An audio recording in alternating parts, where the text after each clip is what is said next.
I found out I had breast cancer by going to a regular mammogram appointment. I actually do my physicals very regularly, every single year. But in 2016, a lot of things happened in our family. And so I postponed a lot of things. And I didn't do a physical in 2016. And then in 2017, when I went to the doctor to have a physical, they're like, you haven't had a mammogram in 2 years. When do you? And I said, I know, I'm feeling really bad about that, but I'll go in. And so I did. And we were in the middle of insurance changing and things with Herb's work. And so it was hard to find a place to go. But I finally got into a place and they made me feel really comfortable there, which is important because you never know when they're gonna call you back. And anyway, they were very careful. And a few weeks later, I was visiting at the hospital with a friend who was dying of breast cancer. And I remember after I visited with her, I was first grateful for her friendship, and then I felt really blessed that I didn't have to do that. And I thought, oh, it's been like 10 days, so I'm okay.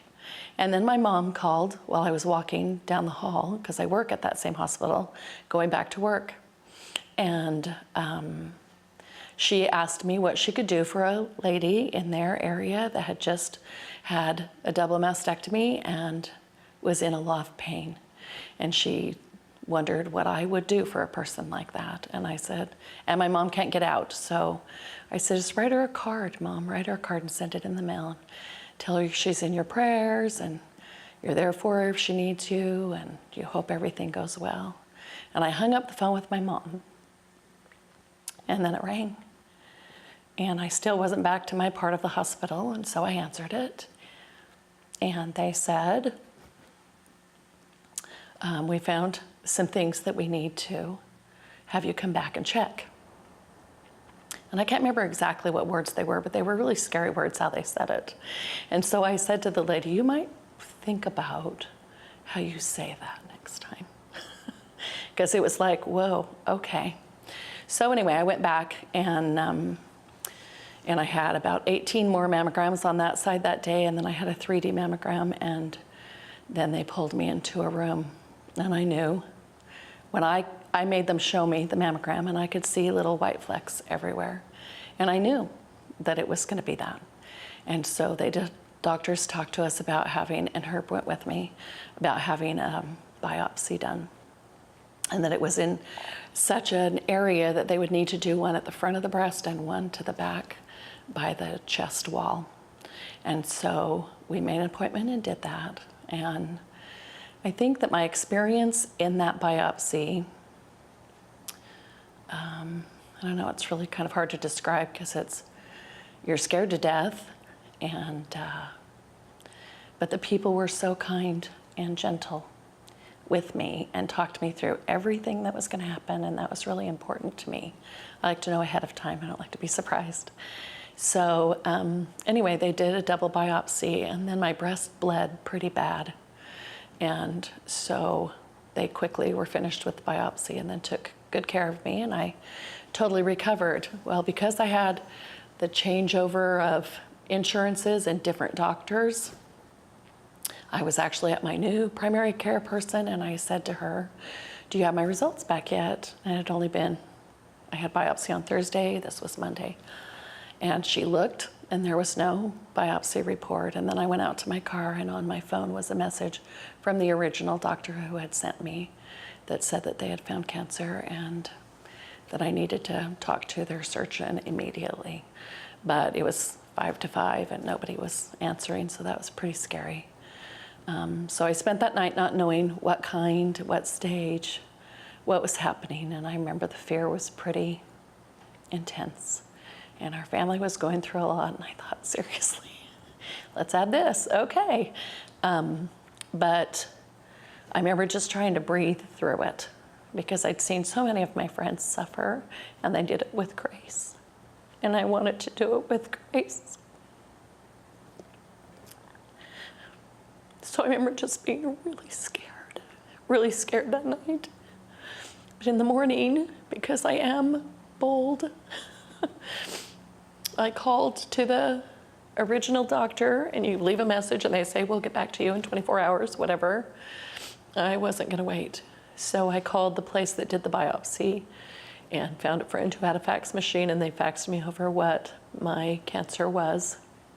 And I was able to know what stage and look things up, and then I knew I would be okay because I was very blessed, and I had stage 0 DCIS. So it had stayed in all of the milk ducts. So far it was still in there, but I knew that it was everywhere. And so I knew immediately that I would have a mastectomy, and I knew that it would not be an option of a lumpectomy or anything like that. And I don't know whether that helped me or not, but people all around me that had gone through it were really kind and kind of walked me through things and said if I had any questions, I could come to them. That was very reassuring for me because I like to know things ahead of time. So when I met with the surgeon, she was a little bit surprised when she said, I'm really sorry, but this is super aggressive and it is everywhere. And so if we can get it out quick, we can get it all. But you're gonna have to have a mastectomy. And I said, oh, I know that. And she was like stunned and shocked, but I had seen the mammogram and I had seen all of those little white specks all over. It was not in a lump. I would have never found it on my own. It was complete mammogram detection, and that's so, so important, and I've always done them. Anyway, so I ended up having a mastectomy on the right side, and they left about 5% of the breast so that the skin can have blood vessels that can regrow where they sew it together. And it had not left the milk ducts, and so I am completely cancer-free. I have about a 1% chance of reoccurrence. And it's not the kind that hops from side to side, so I feel super, super blessed that I didn't have to go through so much more. I never did chemo and I never did radiation, but I lost a breast, and it's really okay with me. But it's a reminder how important that was, that I could be living a totally different life right now had I not gone for my mammogram. So I'm grateful for medical stuff nowadays that can help us so much. And it was really important because I did not feel lumps, and I would have never felt lumps. And it took a while to get my surgery scheduled up because of insurance conflicts, and they were a little worried as to it getting out of the milk ducts because once it got out, it would have grown really, really fast. So I feel super blessed, and I'm lucky to be alive and not have to do all those really hard things. And some days I feel,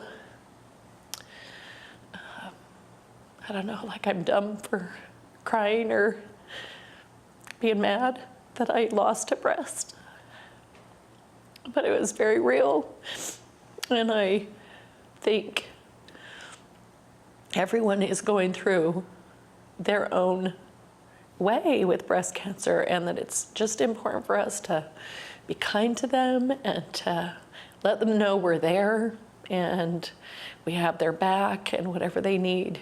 I had people who were really good to me the whole entire time and super supportive. I really couldn't have done it without that because I'm not good at being alone.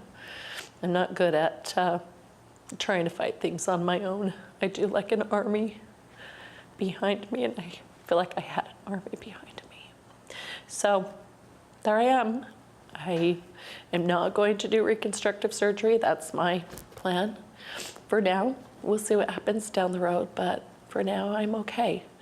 And I just feel super, super blessed to have everyone was so supportive and so kind, and I really couldn't have done that without that strength around me. I just had an army by my side, and I knew I could count on anybody, and I really did appreciate that.